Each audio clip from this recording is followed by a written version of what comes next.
పంజగుట్టలో అంబేద్కర్ విగ్రహ తొలగింపు అంశాన్ని దేశం దృష్టికి తీసుకెళ్లేలా ఈ నెల 27న అంబేద్కర్ వాదుల సింహ గర్జన నిర్వహిస్తామని చెప్పారు ఎంఆర్పీఎస్ అధ్యక్షుడు మందకృష్ణ మాదిగ. రాష్ట్ర ప్రభుత్వం నియంతృత్వ పోకడను అవలంబిస్తోందని విమర్శించారు. అంబేద్కర్ విగ్రహం తొలగింపు అంశంపై ముఖ్యమంత్రి స్పందించకపోవడాన్ని తప్పుబట్టారు మందకృష్ణ.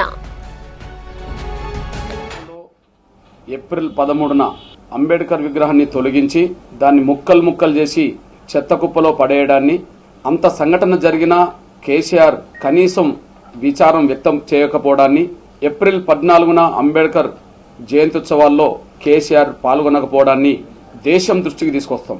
ప్రశ్నిస్తే నియంతృత్వ పోకడలతో నిర్బంధాన్ని ప్రయోగించే విషయాన్ని దేశంలో ఉండబడే అన్ని రాజకీయ పార్టీల దృష్టికి తీసుకొస్తాం. అందులో భాగంగా ఈ నెల 27న హైదరాబాద్లో అంబేద్కర్ వాదుల గర్జన నిర్వహించబోతున్నాం. ఆ గర్జనకి ముందుగా డాక్టర్ బాబాసాహెబ్ అంబేద్కర్ మనమడైన ప్రకాష్ అంబేద్కర్ గారిని ముఖ్య అతిథిగా పిలుస్తాం.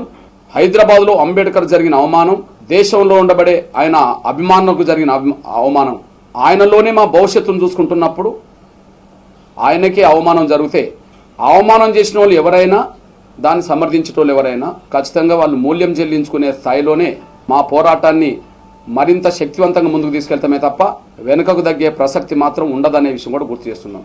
21 వరకు వివిధ కారణాల వల్ల పర్మిషన్ ఇవ్వలేమని చెప్పి పోలీసు అధికారులు తెలియచేయడం జరిగింది. కారణాలు ఏమైనా చెప్పినా మేము దాన్ని గౌరవిస్తున్నాం. ఇందిరా పార్కులో చేసే కార్యక్రమాలని మేము ఆపుకుంటున్నాం. అంబేద్కర్ జరిగిన అవమానాన్ని, కేసీఆర్ ప్రభుత్వ నియంత్రణ పోకడల్ని నిరసించే విధంగా అక్కడ నిరసన సభలు ఏ బస్తీకి ఆ బస్తీ దళితులు, పీడిత వర్గాలు పెట్టుకోవాలని చెప్పి ఎంఆర్పీఎస్ పిలుపునిస్తుంది.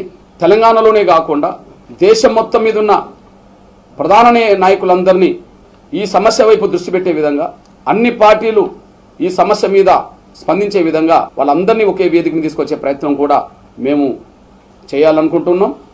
అందులో భాగమే 27వ తారీఖు నాడు హైదరాబాద్లో ప్రధానంగా ఇందిరా పార్క్ కేంద్రంగానే అంబేద్కర్ వాదుల మహాగర్జన్ను నిర్వహించాలని నిర్ణయం తీసుకున్నాం.